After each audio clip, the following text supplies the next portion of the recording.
Right, OTB is back for another series of in-depth chats with some of the biggest names in Premier League and Irish football history. We're going to have behind-the-scenes access, talking to some legendary names from the biggest clubs. We'll also meet the crucial people behind the scenes who make a Premier League club what it is. It's all in association with Cadbury FC, official global partner of Arsenal Football Club. Check out cadburyfc.com for updates on promotions and giveaways. And I'm delighted to say Katie McCabe is with us. Katie, we've been talking to Robert Pires about his time at Arsenal, and he mentioned he'd been at training sessions with Mikel Arteta and he was very impressed by what he's seen. Are you guys given access to that kind of stuff? Is it just happening in the background when you're there on a day-to-day basis anyway? Yeah, I mean, I think I've only seen one session and we were kind of walking by going up to ours. Obviously, clash of schedules and training at different times, games at different times. Plays a part in that. But when they are training, I do like to obviously keep an eye on what they're doing. I think it's it's pretty cool, obviously seeing an elite level of footballer and footballers at their best and up close and personal as training. So I do, if we can, I do kind of keep an eye on it, but mostly there's a clash of schedules in there, so it's not really possible. And is there much crossover in terms of staff and even the backroom teams and access to medical and physio and strength and conditioning and all that kind of stuff, or do they tend to be completely separate? Well, we obviously have our group of staff, and so do they.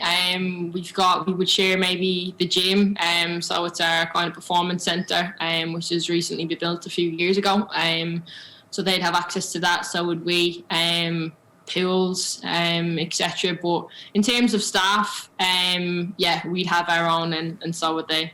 Has any of that changed over the last number of years since you've arrived at Arsenal? Just because obviously the WSL seems to have, it hasn't exploded, but it certainly put the formal footing of women's football in England at a much higher level. TV coverage, all the deals that we've seen happen. I wonder, has that the relationship with the parent club, has that changed significantly in the last couple of years as well?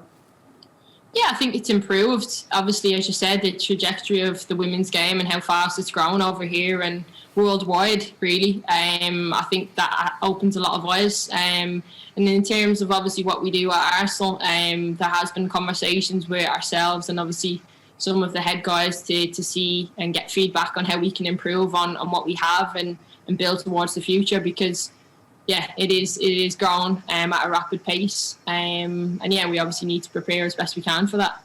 Because we're also speaking with Gerry Flannery, who Irish people really know as now a rugby coach with Harlequins, and in his time a brilliant, dynamic rugby international.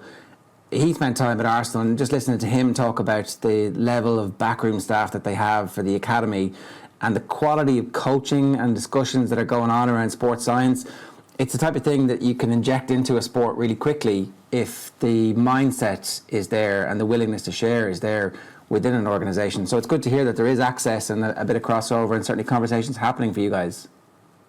Yeah, absolutely. I mean, obviously we've got a great Irish company in Stat Sports as well on board with the club, which provide all our GPS data, which is obviously comes in our training sessions, what kind of distances you cover, what high-speed running metrics you do.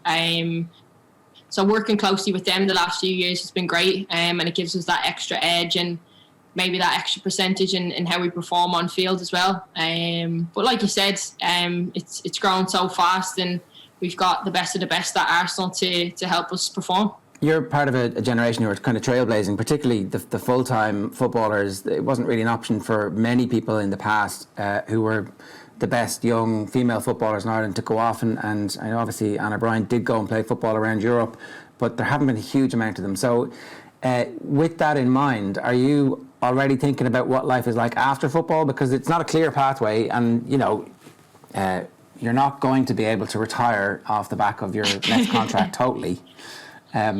Is that something you're thinking about? With the way the women's game is going, I can't believe you're retiring me so early as well. I've still got a few years left in me. But no, on a serious note, I'm doing actually currently my UEFA B coaching license with the FAI, which is great. So that'll really steer me in the direction of possibly coaching one day, which could be exciting. But yeah, obviously you kind of have to have one eye on what you're going to do post career. But yeah, maybe you'll see a Coach McCabe in the future. Who knows? But yeah, I'll have to wait and see. Well, it makes sense that your generation will be the ones who end up taking over, because you and your cohorts have really had the opportunity to live and breathe football in a way that the generation before you didn't quite have. And look, there's not a whole heap of full-time professional Irish women playing football at the moment, so it's important that the game is appealing enough after football finishes playing to give you that pathway. Yeah, absolutely. I think for me, coming into the professional aspect, you always want to leave the game in a better place than when you inherit it. I think that's up to us as female footballers to do so. I know the FA are doing great things over in the UK, and we've had our own sort of great limelight over in the Women's League in Ireland as well, and even at a national team point of view. So I think everyone's pulling in the right direction, which is great, and that we can, we're obviously going in a good way going forward. Because when you start playing football like properly and thinking I'm going to make this my career, you probably didn't volunteer at the same time to be a trailblazer and to be an icon and to be a leader and to like think, oh geez, I might be part of a group that has to go on strike or go public about stuff. Like, did that just come naturally to you, or was this always along the way going, well, why wouldn't I just say all these things? Why wouldn't I just be myself? Having the people around us, I think, to do so, is so important. Where you're in a safe environment with your team. Obviously, you talk about the strike. We had a great leader back then in Emma Byrne, and I trusted her to do obviously the right thing at the time. And then obviously she retires eventually, and I have to step into her shoes one day as captain of Ireland. And most recently, obviously, we've hit the equal pay mark with the FAI and the men's team. So. It's obviously, not what you think of when you're growing up and want to be a professional footballer, but we have platforms as professional athletes, and I think it's important we use it in a progressive way. We're here obviously talking about Arsenal, and you bring up Emma Byrne, and her career is kind of ridiculous. It's like it's an all-time great. It's a joke. As far as I remember, I read this somewhere that you were inspired to become a professional footballer watching her on TV one time. Is that correct? Yeah, that's correct. It was one of the only games once a year. It was probably on the TV, and I was a little bit younger. I think I was like 12 or 13 perhaps, and my dad kind of turned the FA Cup final on, and Arsenal were playing Everton, and there was a couple of Irish players playing in it, which was Emma Byrne, Ciara Grant, I think Yvonne Tracy was playing in it as well. And I just thought, I'd love to do that. I actually ended up going and seeing a senior Irish game in Inchicore. They played in Inchicore at the time. A few weeks later, and met her.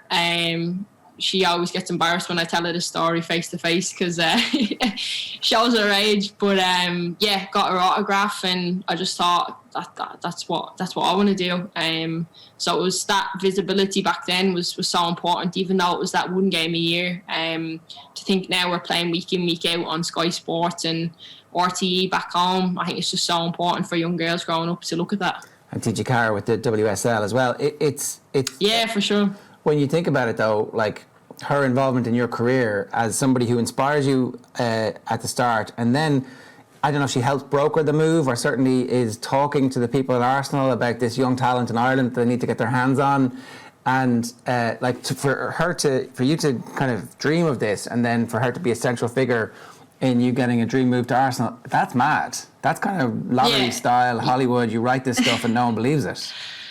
Yeah, no, as you said, you couldn't write it. For me to obviously see her on the TV, meet her a few weeks later in person, and then she helped me kind of break into the Ireland senior team and get the move over to Arsenal at the time. I know she would have had close contact with Pedro, the manager, back when I originally signed, to get me over, because I had a few games at the Ireland senior team in our Euro qualifiers, and then to be playing with her, for her to help me kind of settle in over there, settle in the move. I owe a lot to her. She's a great role model of mine. And most recently, she was at the Barcelona game where we played in the Champions League over there. So, it was nice to catch up with her. It's a pretty remarkable story, and I think like the fact that you have that experience and you're paying forward when it comes to fighting for equal pay, like it seems to me like the culture in the team and the culture of the people who are coming through is a really strong, positive culture about getting what you want and getting what you need and doing it in a way that is helpful to people. You know, no one's pulling the ladder up after them.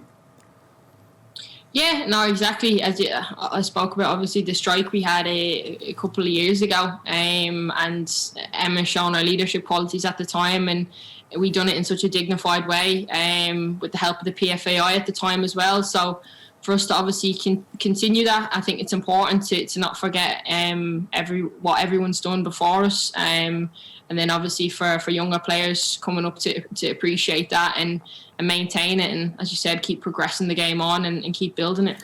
There was one other thing that I really wanted just to get into you properly with. A lot of Irish footballers particularly have setbacks in their careers at various stages, and for whatever reason we seem to be a culture that you either come through and you're a superstar at 17 or 18 like Damien Duff and Robbie Keane, or we're a country that provides a lot of late bloomers, and you're kind of in between. You were obviously very, very talented at a young age, but then you get your move to Arsenal and for whatever reason it doesn't work out straight away. I'm really interested in that period of time when the move to Glasgow comes up, because now you're one of the best players in the WSL, but that must have been a really seminal moment in terms of it's a character test, it's a test of your desire to keep going, and it's also something that, you know, if you come through you're going to be really stronger for it. So what's that actually like for you when the move to Glasgow first comes up? Are you in favour of it straight away, or are you like, ooh, geez lads, this doesn't look good? Yeah, as you said, it was the dream move initially. I got moving from Shelbourne to Arsenal. Yeah, picture perfect. And then obviously you get there and suddenly you're turning up to training day in, day out with these world-class players and real legends of the game. We talk about now Emma Byrne, Kelly Smith, Alex Scott, Casey Stoney. Yeah, Farrah Williams, they were all there. I was training with them week in, week out, and it's difficult to get into the squad at that time. Obviously, I didn't play a lot initially, so I was just trying to train and work hard and learn my trade. So initially I'd signed a 2-year deal, and a year and a half kind of came up, but I still wasn't getting a lot of game time. And I was a very important player at the time for Ireland, and I had a conversation with Colin Bell as well. And yeah, thought it was best to get out on loan, and Glasgow, lo and behold, picked me up. I knew it was an important stage for Glasgow City's stage in their season. They were coming into some Champions League games. They were coming up to the end of their title run as well, and had some cup games too. So it was going to be a real crucial part of their season. And so did you go to Arsenal and say, here, listen, I need to play football and it would be good for all of us if I got some football? Or did they come to you and say, geez, Katie, you need to get some football here? How did that work? It was probably me that initiated it. They obviously wanted to keep me and obviously keep training, but I thought I need to go out and play. As I said, we were going into a World Cup qualifying campaign with Ireland, and I needed minutes going into it because I knew how important it was going to be. And then obviously, as I said, Glasgow City, and I really fell back in love with football up there. The people, the place, and yeah, the girls and the club itself was a real joy to play for, and was very proud to represent Glasgow City at the time. And obviously, football changes so quickly. I came back to a new manager, which was Joe Montemuro, and kind of lifted off from there. And what were those conversations when you get back? Are you coming in saying, because I think you're kind of very close to being out of contract when you get back from Glasgow, is that right?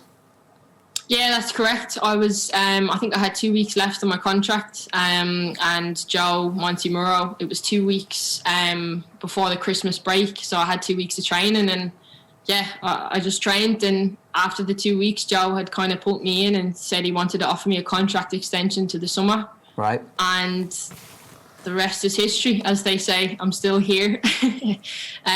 All those years later, I'm absolutely loving my football. So you could say Joe Montemuro kind of gave me that olive branch, if you like, and even instilled that belief in me to kind of, yeah, get going and show what I can do for Arsenal. What position did you play in Glasgow?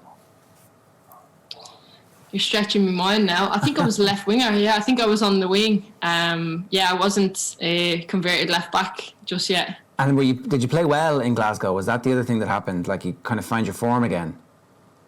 Yeah, absolutely. Scott Booth, the manager at the time, close conversations with him. Obviously wanted to work on, as I said, we were tying up a league campaign for them, a cup win and Champions League football. So it was important for me to kind of get going and bring my experience that I had from down south into his team. And he thought I could do that week in, week out, which was, it worked for both of us in the end. It's funny how that run of games and that confidence, and then actually going back with a story to tell and I don't, not to sound too weird about it, but like lived life, like you could have, for sure. You could have gone to training and train, and maybe if no injuries happen, you don't get into the Arsenal team, and you haven't actually learned anything. Whereas actually you go and you got to find somewhere to live in Glasgow. You got to do all those things that you're out of your comfort zone, but you still produce football at the same time. That's the type of thing I suspect that the new manager comes in and goes, well, what have you been doing for the last 6 months? Oh,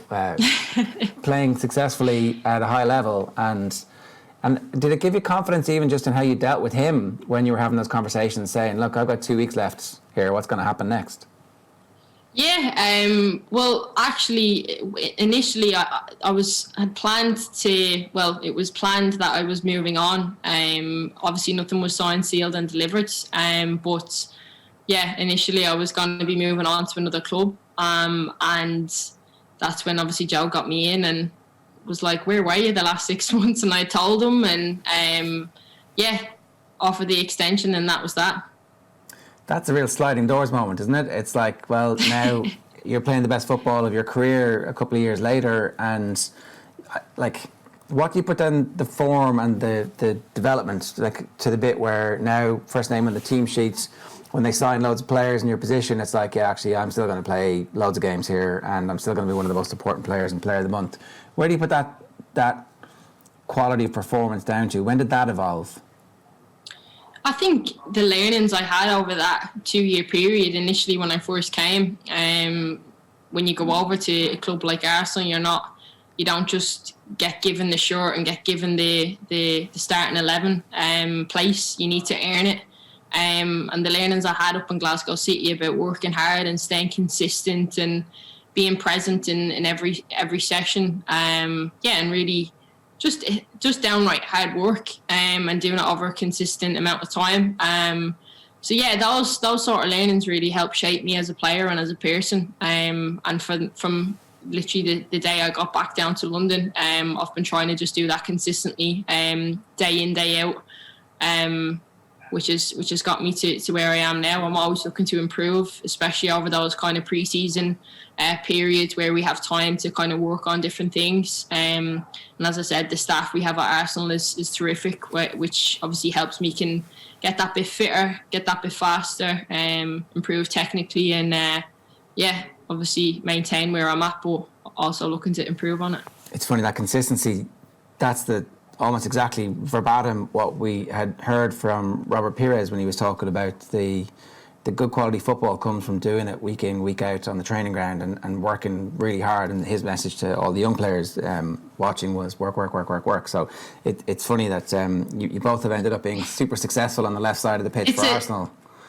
It's a cliche, but it works. The mentality you need to have to be able to do that. It takes time, but once you get it right, it's enjoyable, and you just enjoy your football. We were talking with him as well about the weight of the shirt. He specifically was talking about the French team, but it did feel like certainly the men's team over the last while, the Arsenal way was too much for some of those players in recent seasons to bear, and it looks like they're getting back on track. From the women's team, I presume the style of play that they're trying to get to is as entertaining and as beautiful and as crisp as the Wenger era stuff. So if everybody's playing well, it must be the most exciting thing in the world to be part of.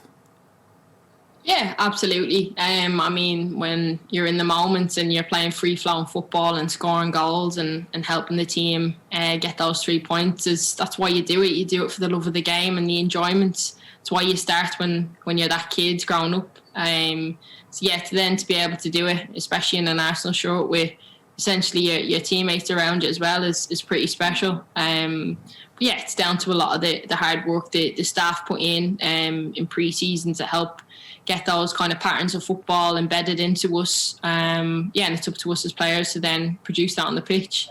And how are you getting better at the moment? What do you feel like you need to do more of, or? It's a good question. It depends where I'm on the pitch. It depends if I'm left wing or left back. If I'm left back, don't concede goals, and left wing, I need to be scoring and assisting. So, yeah, whichever way I'm starting, to be honest. It sounds like you've actually totally, and this isn't just the thing you're telling us, but that you've totally embraced the fact that you're going to get minutes at both these positions at various stages over the rest of your career, and you don't really. I mean, so everybody else says, "Oh, you know," when we ask, "Oh, I've no favourite position. I just want to get picked." Is this true for you, or are you still actually not telling us the truth? I'm telling you the truth. I don't mind. Either or is fine with me. To be honest, I think they're quite similar. When you're playing left back, you have to defend and you have to get up and attack. And then when you're playing on the wing, you have to attack and then help back defend. So, yeah, it's pretty similar position for me. So I don't mind. Either one. So you're the perfect blend of Robert Pires and Ashley Cole. It's not a bad combination. Yeah, I know. It's not too bad.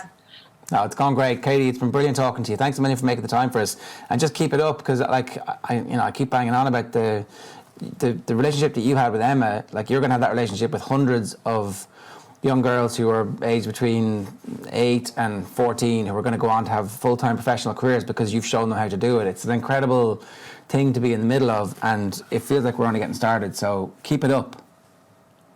Absolutely. No, I appreciate that. Thank you very much.